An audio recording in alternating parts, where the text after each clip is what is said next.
Hey, my friend, I believe you are doing well. Hey, what a great day, man. I'm enjoying this school. I think this is my time just to speak to you, from heart to heart. And, sometime in life, we, we assume that we can sell to everybody.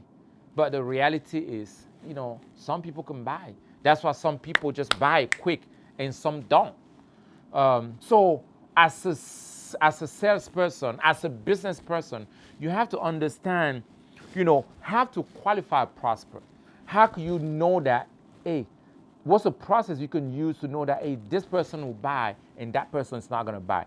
I mean, literally, people can walk in your shop. By the time they walk back out, you know who's buying and you know who couldn't buy, who cannot buy easily. So how do you do that? I want to talk about it briefly. Now, the first thing is, sometimes people say the the the clothes does not make the one. I don't know the best way to say it, but the same philosophers say, hey, by the clothes you can know the one. I remember last time, I think I shared this with you guys. I went to the store and to buy the clothes, and I was actually walking out of the gym. That was after the gym, and that day I was off. I went out and walked out, and when I walked to the gym, to the store, really a lot of people didn't give me any attention, and they didn't want to come. They didn't come to me to serve me because I didn't look that good, and the store was selling stuff like $500 and more. It was a cheap store. So I went there, and nobody there was busy and talked to other clients. And not only that, when I look in the room, most clients was very sharp, clean. And when I noticed something, when you walk in that shop, they look at your shoes, they look at your clothes, they look at your haircut, they look at your watch, they look at everything. So literally, they qualify a client by the way they appear. Now, this is related to their product. How do you qualify a client? Do you have the avatar of the people who buy from you? What do they look like? What do they appear like? I mean, I'm sure if I have a tattoo shop, when somebody walk around with tattoo all over him, I'm like, man, that's my client. He's already consuming. When you see a fine, clean guy walk in, he have no tattoo, you may be like, is this guy really gonna pay for my tattoo?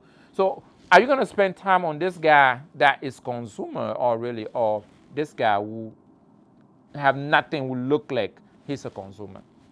I guess that's why people look at your shoes. Okay, how much that shoe cost? Okay, if the shoe is $10, and then their shoes cost $500 or $2,000. I'm like, are you really gonna buy this shoe? Are you not in the wrong store? If your handbag it costs $10 or $20, and you in Louis Vuitton bag when the bag is like $4,000, they're probably like, $10 shoes, $10 bag, and you have used clothes on you. They're like, are you gonna pay $4,000 for this?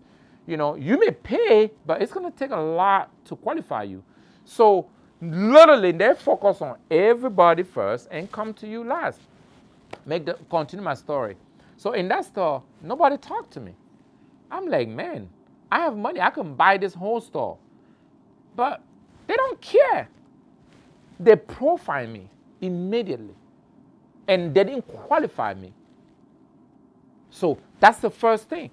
You have to know how to profile your client. You have to be able to qualify them as they walk into your shop. Do they look like the type of people who buy from you? You may be in a shop, and some people who walk in shop like that, they don't end up buying. And the people who look like crazy, they're the one who are buying. I'm not saying shop people are the best client. Now it's depending on your product. Some shop people will come and they will never find one they like. So they're not your ideal client. Now some confused people, when they walk in, they're like, man, this is my tennis shoes. How much is this? And they will buy before they leave.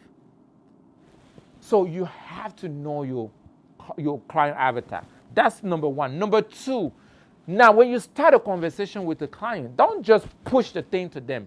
You must find the deepest needs. Why are they buying?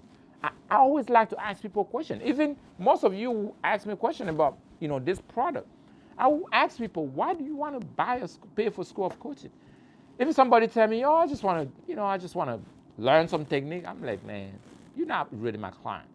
Another person like, man, I'm soft. I lose $50,000 last year because I didn't understand why people buying all that. Man, I don't want to lose any money.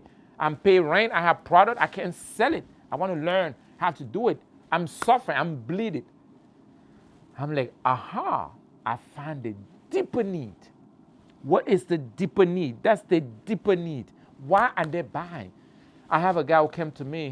He called me and be like, man, I really, really want to go to school of coaching. I told him, why do you want to go to the school of coaching? He said, man, I want to become a coach. I'm so frustrated in my job. I've been working with my company for 30 years. My life is stuck. I was like, deeper need. He's frustrated. Now he can pay for the school of coaching because he's ready to make a change.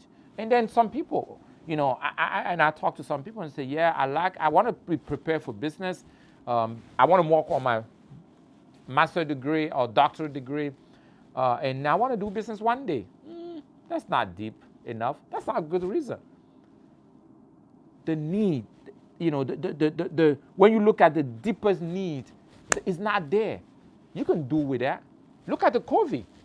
When they asked all of us to stay home, why do you really stay home? It's not because they asked you to stay home. You was afraid to die. The deeper need, like, man, people are dying. I'm seeing people on TV. Thousands are dying in Italy. Thousands are dying, in New York and all that. Like, man, I can't do this. So now my question is, what is the list of the deeper needs, the common deeper needs your client have been expressed? Maybe you have a store when you sell hair extension, or maybe when you sell oil. And some people is low self-esteem. Like, man, I don't like the way I look. I don't like the way my hair look. I think I'm nobody, but I'm looking this way. Deeper need. Low self-esteem. Don't try to start the sales process without finding the deeper need. Even if it's a food, you can ask a person, why do you come and buy here? Why do you buy this food? Man, this is cheap. Everything is expensive. Or my kids, my kids love this rice. Deeper need. And this is the best price in town. Deeper need.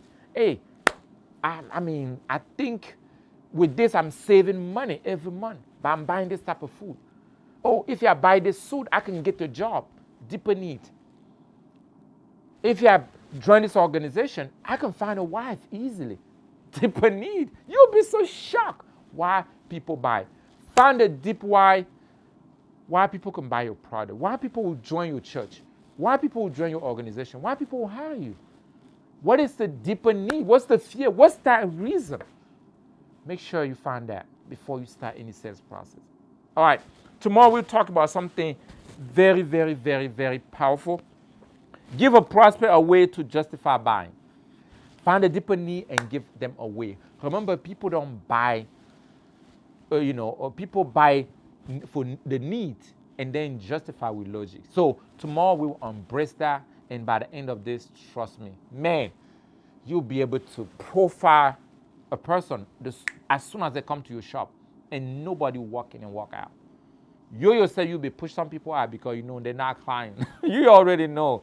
You're not going to waste your time, waste your energy on people. So I'm excited about tomorrow. See you tomorrow.